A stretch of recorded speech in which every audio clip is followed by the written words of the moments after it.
To Aristotle, this ball swinging around a string is in uniform circular motion. You can see it's moving at a constant speed around a simple circular path.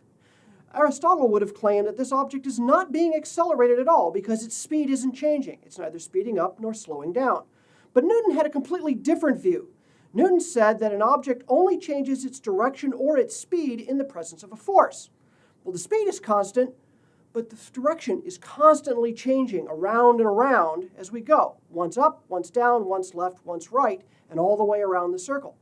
Newton says this object is accelerating. And manifestly from the experiment it is, because I can feel the force I have to be putting through the string, keeping it swinging around. As soon as I let that force off,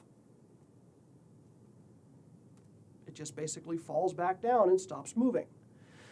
Newton's key insight was the understanding that acceleration is not just speeding up and slowing down, our everyday notion of accelerations, but also a change of direction of that motion at a constant speed. The second law tells us that this must be so, and I can understand completely and predict the motion of the ball swinging around the string just by using force equals mass times acceleration. I can even change the direction of the swing so that I'm swinging it over my head. As I move it around, if I want it to go faster, I have to put in more force, but when I regularize that force, it swings around at a constant speed, but the direction is continually changing due to that acceleration. Now, what would happen if the string were to break or I were to release the ball? That's when Newton's first law comes into play.